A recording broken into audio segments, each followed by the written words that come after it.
Right now I'm getting ready for Japan by making a couple of accessories to take with me. I'm not really sure exactly what I'm gonna be wearing. I'm gonna pack, I think, after I finish these accessories. By the way, it's gonna be a green cat beanie and then a book cover. I was gonna make like a wallet, but I'm really not gonna be using any cards because the Suica card that you will usually use on the train and stuff, I already have it on my phone, plus all my other like credit cards and stuff. So I guess just my ID and passport, but that doesn't really require me to make a wallet or anything. So I'm skipping that. I was thinking about making a cute little apple bag or maybe like a granny square bag, but I just did one for Coraline and I don't feel like lining any bags right now, so I'm opting out of doing that. Plus I have a lot of crochet bags that I already made, so I can just pick from one of those and then call it a day. I'm really excited for my trip. I haven't been to Japan since 2018, and this is also the first time I'm actually going with people. The past 2 times that I've been, I've just been on solo trips. I do have a friend there, so I would see her during my solo trips, but this time, like, I'm going with a group of people, so that's really exciting and fun. I need to figure out what yarn and craft shops I want to go to because I want to take you guys with me when I go. I have a couple of them written down, but I need to really go through and map out like how close it is from our hotel, what I'm doing this day, and if, like, say if we are in this part of Kyoto and the yarn shop's right here, like, will I actually be able to go or not, and stuff like that. And on top of that, I need to clean. I need to mentally prepare myself for the trip and just make sure I have everything that I want to take, you know? I am a horrible packer. Like, I overpack all the time. I think I went on like a 3-day trip and I took like 2 weeks of clothes with me for some reason. So this time, we're going for 2 weeks. So this time I really want to make sure that I'm not overpacking and every single thing that I pack is something that I'm going to use and wear. These days my mental health's been up and down. I'm really excited for the trip, but I've also been stressing a lot about like my future and stuff like that, and also just like some personal stuff. Like, I don't know if you can see, but like I've just been breaking out so badly. Yeah, I don't think you can really see, but all these bumps, it's all acne. I don't know if it's from stress, but I wouldn't be surprised if it is. I've never had this much acne on my face before. But you know, we're gonna push through it. I know how to like de-stress, but for some reason, like this time around, like usually I'll like watch comfort movies, I'll listen to new music to just get my mind off of things. But for some reason these days, I really want to like stop and think like this is stressing me out. Like, let's try to get to the bottom of why it's stressing you out and make it go away. And because of that, I haven't really been listening to new music or reading my book. Like I recently started reading Mexican Gothic, and I think I'm on like chapter 2, but I just haven't picked it up for a while, and I wanted to read so many like books this season because it's like spooky season and stuff, but I just haven't read it because I've just been tired. But it's okay. We are going on a fun, relaxing trip, and the future is in the future. Like, I think when I get back from Japan, I'm gonna really assess what I really want to do with my life, and also what I want to do with this channel as well. My body has been kind of rejecting all of the knitting and crocheting I've been doing just because like I have to constantly make things for videos and stuff, and so I'm trying to figure out like, okay, if I can't do that anymore, like if I keep getting bad neck spasms and I really need to take a break and do something else, like what can I do, you know? My friend has been getting really into sewing and it's been inspiring me. Like, she's like, I'm gonna take my first sewing class soon, and I'm just like, I kind of want to sew too, like you're inspiring me.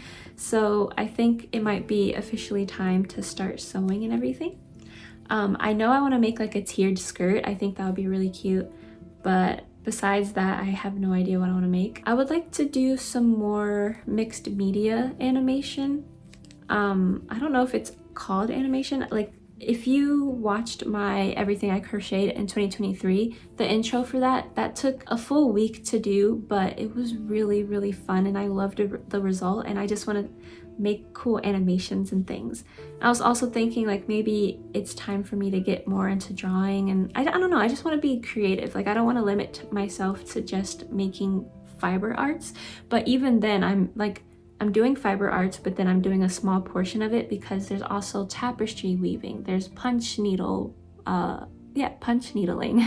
There's just so many things I could do, you know? So I just want to sit down. Like when I get back from Japan, I'm gonna go vote because, well, actually I might vote next week because voting starts on October 15th. So I might do that before I go to Japan. And then after I vote and I go to Japan and I come back, then I'm just gonna sit down with myself and see what it is that I want to achieve, what are my goals, what I want to represent, and yeah. So I haven't really been listening to new music these days, and I really don't like that because I'm really trying to get to 365 albums I listen to, and I think I'm at the 180 range, and the year's almost over, so I have a lot of listening to do. But I have been making a bunch of like fall playlists. Like I made a spooky playlist that I'm still working on right now. I made a fall whimsigoth playlist for last year, but it's still one of my favorite playlists, so I've been like revamping it and everything. I just like curating music. Like I feel like I mention it way too much on this channel, and I'm sorry if it's like, oh, she's talking about music again, but like it's just fun. Like I really like just even if no one's listening to the playlist, like it's just like curating the playlist and then playing it and then like looking at all the things that pop up in my head while listening to the music. It's fun and it's very comforting, and I think it's one of my favorite pastimes besides like knitting and crochet. And now that I think about it, I have been listening to new music, like kind of sort of. Like I haven't listened to full albums, it's just been random songs here and there, but I've been obsessed with 80s music these days. Like it has me by the throat, you guys. I've been listening to a lot of Kate Bush, and then I think Prince's song I Would Die For You. That song is so good. Like it's so good. It gives me chills every time. And there's a whole bunch of like songs here and there. I don't know the titles, and if my playlist got deleted, I'd be sad because I don't remember any of the titles of the songs. But in terms of Kate Bush, I think my favorite song, I have a couple of favorite songs from her. Suspended in Gaffa, Morning Fog, Waking the Witch, I think it's called, and I think it's called Under Ice. I could be wrong, but I think she's more 90s maybe. Bjork, she could be 80s, 90s, I need to check, but I've been listening to a lot of Bjork lately as well. The Cranberries, that's more the 90s, but anything like 70s to 90s, it's just so good. The music is so good. I could go on forever, so I'm gonna stop here. I also forgot to mention that this sweater, the one I was working on my How Much Can I Crochet in a Week challenge, I want to finish it so that I can bring it with me to Japan also.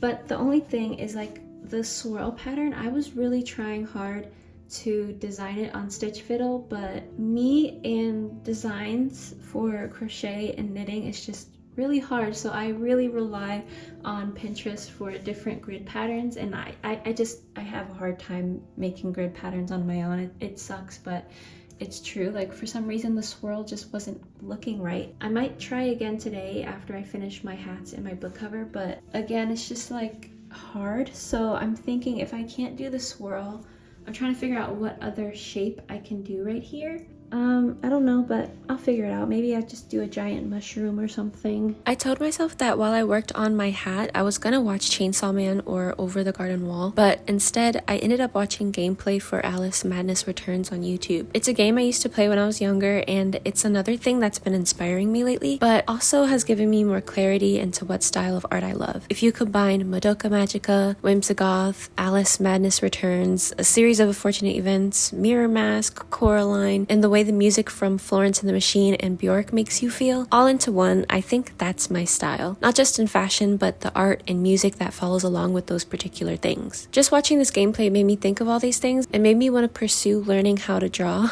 I used to draw a lot when I was learning a few years ago, but my main focus has been knitting and crocheting, so I haven't been able to really work on any. So I want to try and find a nice balance to do everything I want creatively, but also not threaten my body's health in the process. After I finished my hat, I worked on the granny square book sleeve, which all I did was do a regular granny square and worked it for 12 rows. I took a break from the granny square to make pumpkin pizzas with my boyfriend, who, by the way, has the best packing strategy that I unfortunately can't participate in due to me wanting to bring a whole bunch of outfits with me to Japan. The pumpkin pizzas were easy to make though and ended up coming out pretty good. I got back to work on the granny square, and after I finished it, I sewed on a button to keep the flap closed. I wasn't planning to at all, but I actually got started with drawing out the swirl, and after an hour or two, I was actually liking how it came out, which I was very surprised about. The next day, I got started with duplicate stitching the swirl onto the sweater, and I had a fun time doing it. It was pretty relaxing, and I was just growing more and more excited about it the more stitches I added to the design. Here is how the sweater's looking so far. I just finished doing the border of the swirl, and I'm actually really happy with this. I thought this would be really big, but thankfully it turns out like just the perfect size for a graph on a sweater. And so since I already have the border, I don't even have to look at the graph anymore. All I have to do is just fill it with the blue, and then it'll be done, and then I can work on the collar section. I've been thinking about opening a shop, and I know I've probably said this a whole bunch of times, but I've grown more serious about it. But I want to start with items that don't require a ton of sizing options, like bags, hats, scarves, rugs, and any other cool home decor, honestly. Like, it would be so cool to sell those floor pillows I've made with cool and funky designs and stuff, even regular pillows, or even learning how to create something completely different from what I usually make, like lampshades or handcrafted spoons. I just think it would be cool to put my all into something and then wave goodbye to it as it's shipped to a new loving home that'll have a tiny piece of me with it along the ride. So last night I finished making the little swirl. I threw the sweater in the dryer, and now it's time for a wonderful reveal. If you've been on my Instagram, you probably already saw my little story about it, and I'm gonna make a post once this video comes out, but here we go.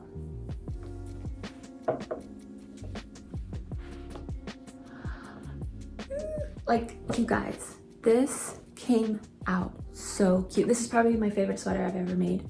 Like, if we're being completely honest here, this is my dream sweater, and it came out so amazing.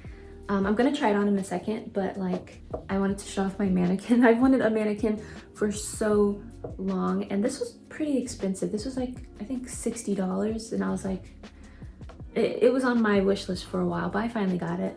And just having it paired with my little pumpkin bag, look how cute it is.